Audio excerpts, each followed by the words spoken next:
The biohazard lab aboard the research vessel Aurelia 7 wasn't designed for drama. It was sterile, windowless, and run with clinical precision. For decades, it had hosted thousands of xeno-compound tests without a single breach. That changed on a Tuesday. The incident was logged at 14:07 ship time. The lab's containment protocols had been perfect, but the Venom sample designated YX17, harvested from the exothermic glands of a Cladrexian bone spike eel, reacted unpredictably to a routine phase temperature calibration. The storage vial shattered. The vapor hissed, and James Fletcher, the only human xenobiologist assigned to the Venom team, was standing 4 feet away. The alarm blared. Red pulses lit the room. Fletcher blinked, confused, as the mist touched his forearm. His reaction was automatic. He backed away, sealed the emergency override, and slapped the nearest containment button. He wasn't wearing a full hazmat suit. He hadn't needed one. No known vapor exposure from YX17 had ever breached dermal tissue before. Until now. Dr. Selvax, the lead chlorine toxicologist, burst into the lab 30 seconds later. He was tall, chitin-framed with rows of thin sensor stalks trailing from his back. His eyes scanned Fletcher like a scanner grid. "You were exposed." Fletcher nodded. "Yeah, arms tingling, might be psychosomatic, hard to tell." Selvax's voice dropped into a rasp. "You need to lie down." Fletcher tilted his head. "What's the LD50 on this stuff again?"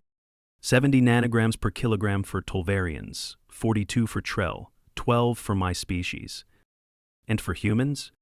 Selvax didn't answer, because no human had ever been exposed.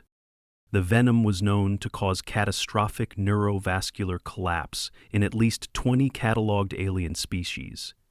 It bypassed most metabolic defenses by disrupting intracellular calcium ion transport, triggering arrhythmias, seizures, and acute cell death within minutes. Fletcher had absorbed the mist through intact skin. He should already be dead. The medical team wheeled him into quarantine suite 3A, placed him under sterile canopy isolation, and began intravenous monitoring. The heart rate monitor beeped steadily. Blood pressure was 135/86. Respiration slightly elevated. Skin flushed. Pupils reactive.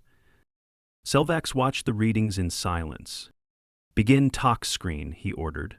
"Whole blood, serum, cerebrospinal fluid, and a lumbar tap if he seizes." Dr. Vayari, a soft-bodied Cylon internist, hovered by the control board. "His vitals are normal." "That's not possible," Selvax hissed. "The toxin disrupts the Na+/K+ pump. That cascade should already be triggering neural shutdown." Fletcher raised a hand weakly. "I'm getting a headache." Selvax turned sharply. "Do not speak." "Okay," Fletcher said, "but just so you know, I'd really love a glass of water and maybe a granola bar." Everyone in the room froze. 3 hours later, Fletcher's fever hit 101.3 Fahrenheit. He vomited once, had chills, and then promptly fell asleep. He did not go into shock. He did not convulse. His heart continued to beat like a metronome. Selvax ran the venom assay 4 times. Each showed the compound in his system, intact, potent, and unbound by antibodies. It had entered his bloodstream, reached his central nervous system, past the blood-brain barrier. And yet the human's T-waves remained stable. "How is he alive?" Vayari whispered. Selvax didn't respond. He had no answer. Fletcher woke 6 hours later. "Where am I?" "In isolation," Selvax said flatly. "Oh yeah," Fletcher muttered. "Venom thing. Did I die?" "Oh, cool. Can I get that granola bar now?" Selvax slowly approached the chamber. "You are aware that this venom has a confirmed mortality rate of 100% for 20 different species?" "Yeah, I read the data." "Then explain why you are not in cardiac arrest." Fletcher scratched the side of his head. "Maybe Earth immune systems are just built different." Selvax stared through the transparent panel. "This compound deactivates ribosomes." Fletcher shrugged. "So does every respiratory virus back home." You should be dead. I get that a lot. Blood samples were sent to 3 independent labs on other vessels. Each confirmed what Oriala 7 had already seen. The venom was present, unchanged, and active. Fletcher's blood contained nanoliter concentrations that would have killed a Tulvarian within 6 minutes. Fletcher had eaten a sandwich and taken a nap. Selvax opened a new research file. Subject 1H23, Anomalous Venom Tolerance. He began with an entry log. Subject remains clinically alive, despite confirmed exposure to toxin lethal to at least 20 species. Signs include mild fever, transient nausea, and moderate appetite. No arrhythmia, no neuromuscular compromise, no detectable panic. I do not understand this species. Later that night, Fletcher was cleared to walk under supervision. He strolled into the medbay lounge, wrapped in a thermal blanket, and poured himself a coffee. Veyari watched from the corner. You should not be able to stand. Fletcher took a sip. You haven't seen me after a Chicago winter. You carry lethal venom in your blood. If any residue escapes that isolation suit... Fletcher raised a finger. Hey, don't worry, I sneezed into my elbow. Veyari blinked. That is not reassuring. Honestly, Fletcher said, I've had worse hangovers. Back in the observation lab, Selvax reviewed human physiological data. He studied organ redundancy, iota complexity, cytokine signaling, microglial inflammation tolerance.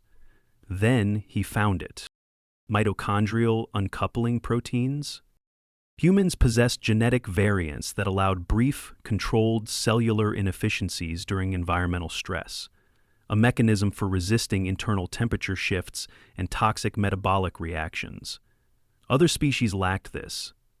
It explained some of the resilience, but not all. Selvax scrolled through historical documents, ancient earth poisons, venoms, survival records. And he found something else. Scifi, a neuroactive stimulant, contains alkaloids, modulates adenosine receptors, enhances liver metabolism, crosses the blood-brain barrier, and regularly consumed in doses that would hospitalize smaller species. Humans trained their bodies to metabolize toxins. They microdosed discomfort as a daily ritual. Selvax recorded a new log. Humanity has evolved not by avoiding toxins, but by befriending them.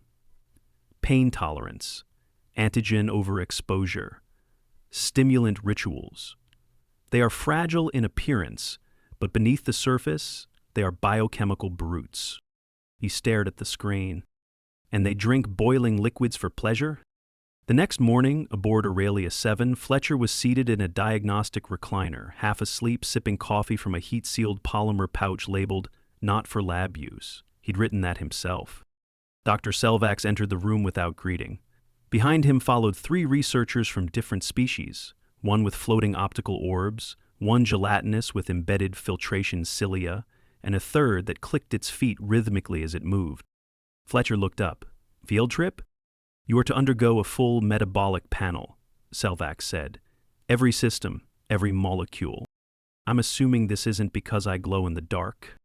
Baseline comparison is required, Selvax continued, to determine why your circulatory system isn't collapsing. Fletcher took another sip. Fair enough, I got nothing better to do. It began with standard blood work. 4 vials were drawn and immediately scanned under mass spectrometry. Fletcher's plasma was dense with active toxin markers, and yet his red blood cells showed no lysis. White cell counts were slightly elevated, consistent with mild immune engagement, but nowhere near the levels seen in systemic inflammatory reactions. His liver enzymes showed a spike, but only marginal. His renal markers were normal. Selvax stared at the charts. The venom is disrupting ion gradients, but not reaching fatal thresholds. How is that possible? Dr. Fryn, the floating-eyed Guattari biologist, pulsed thoughtfully. Perhaps there is intracellular buffering. Human cells may regulate calcium differently. I'm not special, Fletcher said from the table. Every human I know has a weird relationship with suffering. This might just be biology catching up. Selvax nodded toward the machine. Begin lymph analysis. A larger scanner descended and began circulating fluid samples through protein sequencing arrays. Within seconds, the results streamed across the wall. The venom had bonded to his endothelial receptors, the same ones it attacked in other species, but the binding affinity was lower. Something in human cellular membranes resisted the conformational shift that normally triggered collapse. Frin floated forward. Their receptors are spongier. Excuse me, Fletcher said. Elasticity, Frin clarified. Their membranes flex under stress. They don't shear. That sounds about right, Fletcher said. We do tend to bend more than we break. Next came a full-body scan. Fletcher was placed into a cylindrical chamber surrounded by high-resolution biospectral arrays. These mapped every organ, vessel, and nerve down to the capillary level. The venom had infiltrated nearly every tissue type and had been metabolized in every one. But instead of necrosis or liquefaction, there were signs of adaptation. Microscopic protein clusters had formed in the liver and spleen. Residue patterns showed that Fletcher's own enzymes had partially deconstructed the venom into inert subchains. Selvax ran the data 4 times, then stared at the screen and said, "He's digesting it." Viari whispered, "He's converting a neurotoxin into waste." Fletcher raised a hand. "I'm not sure if I should be proud or grossed out." "We do not understand," Selvax muttered. "You exhibit no known antibodies, no genetic immunity. Your species has no evolutionary exposure to this venom, yet your physiology has absorbed it." Fletcher pointed to his coffee. "Could be the secret weapon." Selvax blinked. "You mean the bean fluid?" "Exactly. They tested that next." Selvax ran an experiment where a cultured cell line from a Goltori subject, known to be highly sensitive to the venom, was pre-treated with trace amounts of caffeine, then exposed to the same compound. Result: a 17% delay in cellular apoptosis. Further testing showed enhanced cell membrane resistance and a brief surge in ATP production. Selvax frowned. "This coffee has a mild neuroprotective effect." "It's not mild," Fletcher said. "It's survival juice." Perrin arrived just in time to hear that. "You ingest bitter neurostimulants every morning? For focus?" Fletcher shrugged, also out of spite. "Spite? Yeah. Against mornings, and sometimes people..." Perrin made a note. "Human motivations remain inconsistent, but produce shockingly durable outcomes." As the day progressed, more data poured in. Immune cells extracted from Fletcher's marrow showed hyperplastic variants. In short, his immune system produced random micromutations at a higher baseline rate, offering greater chances of resisting unfamiliar compounds. His gut flora had metabolized some venom residues into harmless byproducts within hours. His neural scans showed elevated activity in pain modulation centers, not from suffering, but from active downregulation. His body wasn't just enduring the venom, it was adapting to it faster than most species could detect it. Dr. Selvax stared at the final chart. "This is not an anomaly." Fletcher blinked. "What do you mean?" "You are not unique. Your genome, while mildly abnormal, is within species norms. This, resistance, it is human." Viari whispered. "So Earth species evolved through toxin exposure?" "Earth evolved through everything," Fletcher said. "Radiation, bacteria, animal attacks, weather, famine, plagues, trauma, war. We survived by grinding through it. Pain doesn't stop us. It shapes us." There was silence in the room. Even the gelatinous researcher stopped filtering. Selvax finally murmured, "You are the most dangerous soft-bodied species I have ever encountered." Fletcher raised his coffee pouch. "Choose." That night, Selvax recorded a new entry in the Central Archive. Human physiology demonstrates a unique evolutionary advantage, not through strength, speed, or defense, but through adaptive stubbornness. Their biology accepts injury, then rewires around it. Their cells convert poison into inconvenience. Their culture encourages resilience as ritual.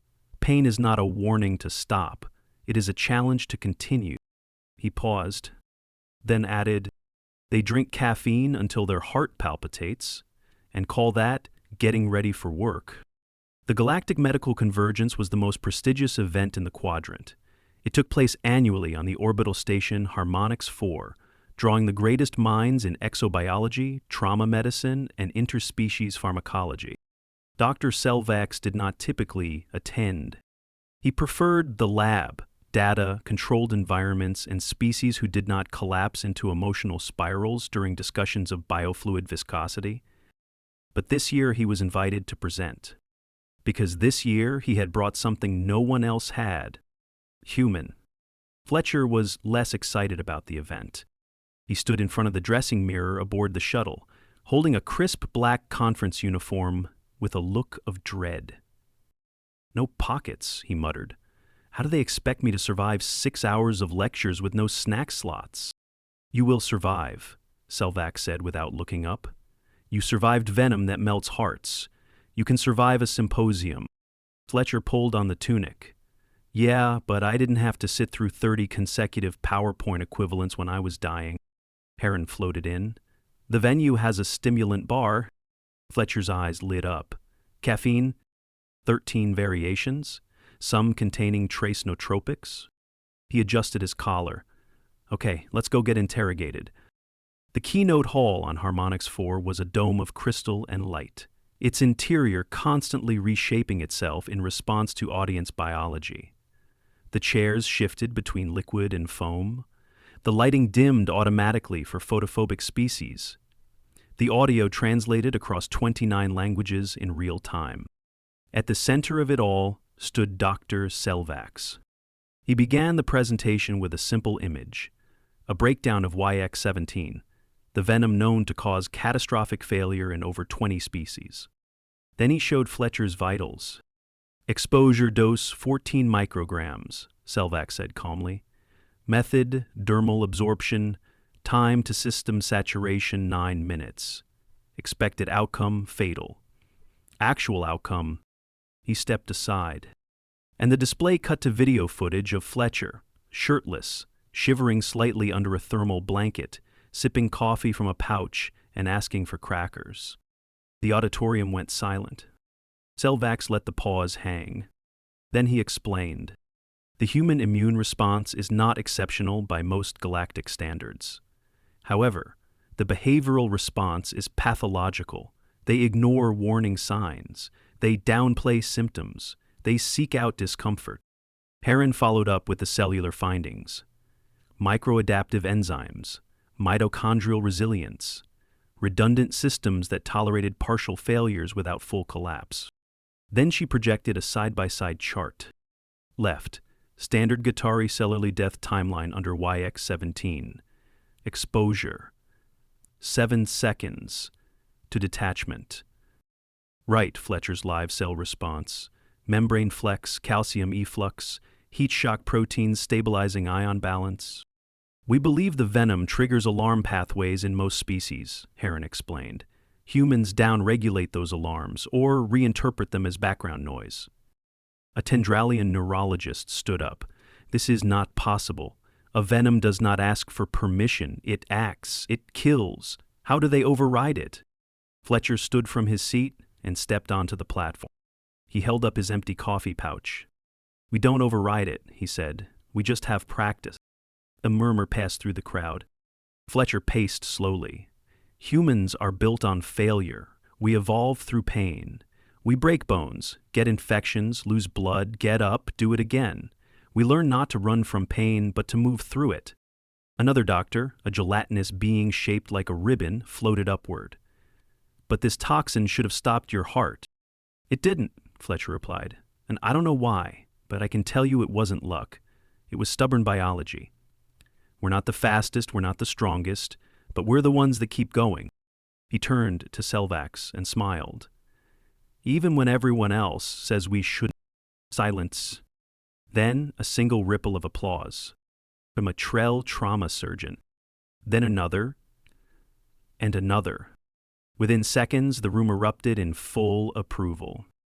After the presentation, Fletcher stood near the stimulant bar, sipping something thick and herbal that made his pupils twitch. A Relathi biochemist approached cautiously. Is it true humans choose to ingest corrosive substances? You mean chili peppers? Yes, the molecule, capsaicin. It triggers pain receptors directly. Fletcher nodded. We eat them for fun. The Relathi looked faint. But why? Because it reminds us we're alive. Heron floated by, whispering, You've inspired 2 species to reassess their pain management systems, and 1 to ban pepper analogs entirely. Fletcher grinned. I'm doing the galaxy a favor. That evening, Selvax recorded his final entry into the Venom case archive. Subject: human. Exposure: fatal dosage. Result: survival, adaptation, and minor complaints about snack availability. Conclusion: humanity's power lies not in avoidance of danger, but in their refusal to bow to it. Where others collapse, they clench their teeth and say, "Is that all you've got?" In a universe of fragility, they remain surprisingly durable. He closed the file and made himself tea, carefully avoiding the sample of earth coffee Fletcher had gifted him. Back aboard Aurelius 7, the lab was quiet. For the first time in months, the quarantine chamber was dark. The venom samples were secured in triple-sealed vials behind reinforced bioshields, and the last logs from the conference had been filed. But something had changed. Where once the Venom U-17 had been a textbook example of molecular lethality, a compound with no known cure and no survivors, now it was the subject of renewed debate. Because someone had survived. And not only survived, but joked through the process, demanded snacks, and treated his brush with death like a science fair. Fletcher was sitting cross-legged on the exam table when Selvax entered, datapad in hand. You're early, Fletcher said, half a sandwich in one hand, a mug in the other. Let me guess, you want more blood? Selvax ignored the comment. We've received requests for full antigenic profiling. Other researchers want to map your immunotype and replicate it. Fletcher looked up. You mean they want to use my blood as a model for antidotes? Yes. We've already sequenced your T-cell response and your hepatic enzyme variants. The data alone may allow us to synthesize a protein-based inhibitor for YX17. Fletcher raised an eyebrow. That sounds a lot like a cure. Selvax nodded. A potential universal stabilizer for venom-induced cytotoxicity. If it works, it could save hundreds of lives. Fletcher leaned back. And I just happened to bumble into it by being too stubborn to die. Selvax watched him carefully. You endured something few others could, and now your biology might offer others the same chance. The synthesis trials began that week. Using samples derived from Fletcher's blood, specifically a cluster of metabolically aggressive plasma proteins and a mutated variant of the enzyme CYP3A4, the team engineered a candidate compound.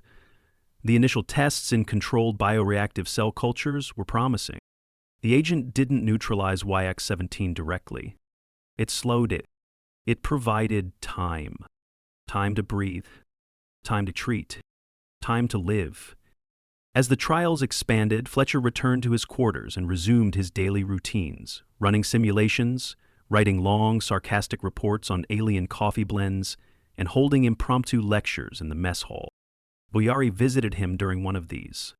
You never appeared afraid, she said, as he finished a list titled, Top 10 Venoms I Would Prefer Not to Snort. I was, Fletcher admitted. But fear's just a reaction. I choose how I respond. You were dying, he nodded. Everyone's dying. Most people are just doing it slower. Then why did you laugh? Fletcher looked at her. Because the other option was screaming, and I wanted to see what happened next. She made a quiet noise, something between amusement and disbelief. I think your species may be broken. Fletcher shrugged. Or maybe we're just weirdly good at refusing the obvious. The Antidote, unofficially named Fletchline, passed cellular trials within days. Animal analog testing followed. Controlled exposures of biosimilar species showed significantly reduced mortality when perfecting pre-treated. By week's end, Selvax filed the paperwork to have YX17 removed from the untreatable toxins list. He also added a footnote: viable tolerance model, observed in Homo sapiens. Initial subject refused sedation, resisted systemic failure, and recovered unaided. Subject consumed multiple forms of caffeine during observation period and exhibited strong sarcasm. Fletcher read the file later and added his own comment at the bottom. Also demanded snacks mid-neurotoxin episode, possibly the true source of power. The day Fletcher was scheduled to return to Earth, Selvax met him at the dock. "You will be missed," he said, handing over a slim case containing his medical archive. "I'll miss the adrenaline," Fletcher said, "but I think I've made enough of a scene for now." Selvax studied him. "You understand that you are now cited in 5 major research journals and 1 interstellar case law review as a biological anomaly." Fletcher smiled. "Let's be honest. I was already an anomaly before I came up here. You guys just gave me paperwork to prove it." Viari arrived to say goodbye, carrying a container. "A gift," she said. "Replicated Earth blend. The one you claimed made your heart dance angrily." Fletcher grinned. "Jet fuel roast, my favorite." Selvax stepped forward one last time. "There will be others who faced what you faced, and now they may live because of what your body did and because of how you chose to live through it." Fletcher met his gaze. "Sometimes," he said, "the best thing you can do is just keep breathing, especially when everyone expects you to stop."